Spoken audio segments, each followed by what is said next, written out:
$158,000 for an engine. If it really is that much to replace an engine in an NSX, I wouldn't touch one of those out of warranty with a 100-foot pole.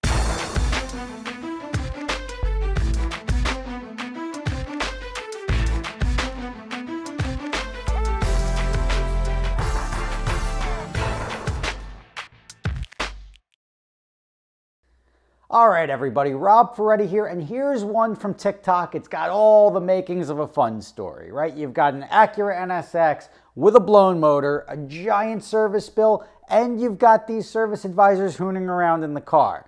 Now you have a warranty denial and just magic, right? And that's where we're going to pick this one up. This is a TikToker who works at Speed Vegas, runs Speed Vegas. I don't know the dynamic, but she has a video she posted about her dilemma where she has a Acura NSX that was in for service, got out of service. 2 weeks later, the engine blew up, and I'll let her take it from here. A while ago, we brought our Acura NSX to the Acura dealership in Henderson, and shortly after we got it back, we broke the engine. So our mechanics checked the car, and they also checked the video system, and what we found is insane. Now, the insane thing that she's about to show you is that the service advisors took the car out for a joyride, right? And there's a lot of misinformation here, or a lot of missing information here. But here's what the service advisors did when they took the car out. God damn! Woo! That's like a roller coaster.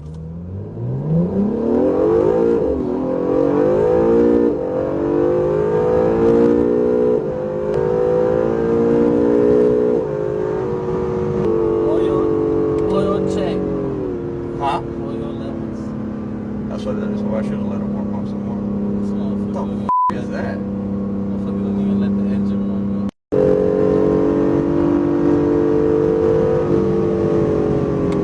Have you ever driven a car? Yeah, when I did this one, I took this bitch on the freeway getting off on Sunset, smashed it.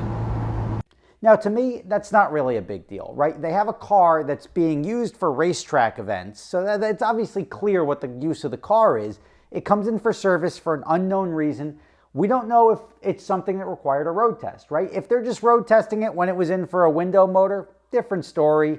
But even the use that they did, even them getting on the gas, I don't know why people are so like offended when somebody accelerates in their sports car, right? It's human nature. Like, you get behind the wheel of a sports car, somebody gives you the keys, you want to tap the gas a little bit. And none of this was egregious, right? You didn't have 250 mile an hour highway poles. They didn't top it out. They weren't doing donuts and burnouts and launching the car. A couple of times they stepped on the gas on a little open stretch of road in Las Vegas, which is plenty of open road. They brought it up to about 120 miles an hour, which in an Acura NSX does not take very long. So, and when you think about the use of this car on a daily basis, it's not even like accelerating down their one straightaway, right? Every single customer they have, no matter how slow, probably does 125 miles an hour. So it's really hard to say like their use of the car is what caused the engine to go bad. Now, the fact that the engine blew up 2 weeks later is the issue. I don't know why it went into the dealership the first time. I don't know why the engine blew up. All of these things are missing, right? But this is a dedicated track car. Speed Vegas is a private racetrack built just outside of the city of Las Vegas, maybe inside the city limits, doesn't matter. Just off the strip, they built their own racetrack, which is designed to give customers an experience in the safest manner possible, right? It's not super high speed, it's not super technical. It's designed to get you understeering a little bit and hearing some screeching tires and keeping you safe without going too fast, but making you feel like a race car driver wearing a helmet and a little racing suit, right? It's a great experience. I've done it both for adventure drives. I've done laps when they opened up. I've driven many cars there, and it's worth the money. It's worth going out and trying it. But their business model is very specific. They built a facility, so they're in control of everything, and then they buy cars new. They track them for whatever, 20, 30, 40, 50,000 miles.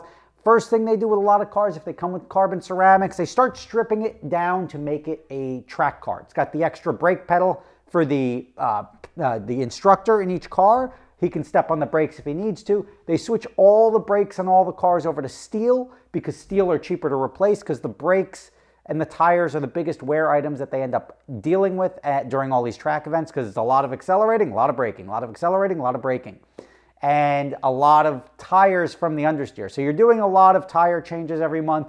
You're doing a lot of fluid changes and everything like that. So they do all their service in-house. That's where we ran into a problem here, where the dealership had denied their service claim under warranty for a new motor.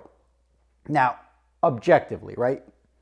You know when you track a car that there's no warranty on it, right? You're voiding the warranty by bringing it to the racetrack. All these manufacturers seem to be sort of okay with it. Chevy, Ferrari, Lamborghini, as long as it's not a dedicated track car. If you go to a driving event one weekend and something happens to your car, you may be in for a little bit of a fight, but it's a toss-up because the primary use of that car is street-driven miles. Here, the primary use of this car is this car only sees street driving, maybe if you drive it to the dealership, right? Everything else is done on the track, 100% of its use. That is exactly why they void the warranties on these cars. And I am all for fair, right? And I say the same thing because they like to void warranties on rental cars. And I'm like, well, the car's being driven on the street. If you sell a car to 13 different people, does that void the warranty? If you let 20 people drive your personal car, does that void the warranty? A manufacturer should stand behind the quality of their product, but if it's used for the predominant use of the car. Most people buy street cars for street use. That's where you expect a warranty. When you have something where it's on the track primarily, different story. Now, I'm all for if a window motor goes, if the entertainment system goes bad in the car, speaker blows, all those things. I don't care if it's a track car or not. That's got nothing to do with the use. You could bring it over there, or a window seal, it goes bad. All of that stuff is fair game to go in for warranty use. I don't know why it went into the dealership the first time for warranty, because especially if they're doing the services themselves at the facility. But I'm with Acura on this one. And she's a lovely girl with a lovely accent. I don't know where it's from, but the Acura, you got to go easy on her. Because I don't know if she's doing it on purpose for TikTok or that's how she pronounces Acura.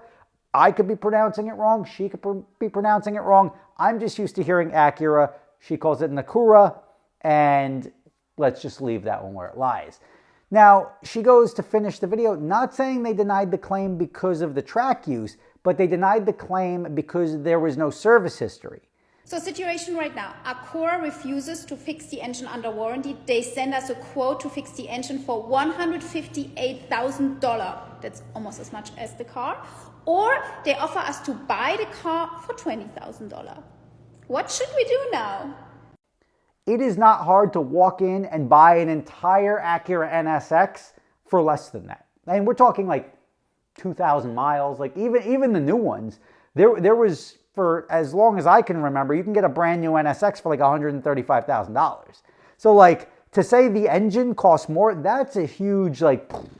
Now, they didn't give you any information here. They didn't show you, if they've got everything being recorded, obviously there's a camera in the car, they didn't show you the engine blowing. They didn't show you what happened to cause the engine to blow. So I mean, you have all these unknown variables that would have been very helpful in making your case for a warranty claim, but none of this makes sense. And the $158,000 for an engine, if it really is that much to replace an engine in an NSX, I wouldn't touch one of those out of warranty with a 100-foot pole. Now, granted, you'll be able to rebuild it or buy an aftermarket motor or buy a rebuilt motor, buy a motor out of a crashed car for significantly less, probably to the tune of $15,000. But if your only other option is to purchase a new motor from Acura and they don't send the invoice, just say it's $130,000 plus 10 in labor or something for miscellaneous. That's mind-boggling to me. Now, I don't know what they're replacing in that car for $158,000, but the entire car is not even worth $158,000, and that's the shocker here. So how I see this playing out, just so you see, they're going to fix the car. In there, they've got their own techs, right? They do their own service. They can swap their own motor. They'll be out 25 grand, 30 grand for whatever it's going to cost them to get the motor, put it in. They got a TikTok video out of this, and we all get to be entertained about A, the cost of the motor, B, the fake surprise that dealership technicians go step on the gas when they drive sports cars. It happens, right? Like it just, to me, that and valets don't surprise me at all. As long as it's just like an innocent, like quick pull or jaunt or something like that, so be it. That's why they have valet mode on the cars. But like, that's not really a big deal. So that's not surprising. The way she pronounces Acura, a little surprising.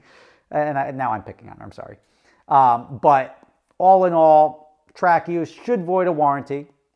An engine shouldn't cost $150,000. And although dealer tech shouldn't be accelerating to 120 miles an hour in your car, if you're going to use one, use a rental car or even a track car that comes in to get your jollies out. Rob Ferretti, thank you for watching. I hope you enjoyed that little sidebar today, and I will catch you tomorrow.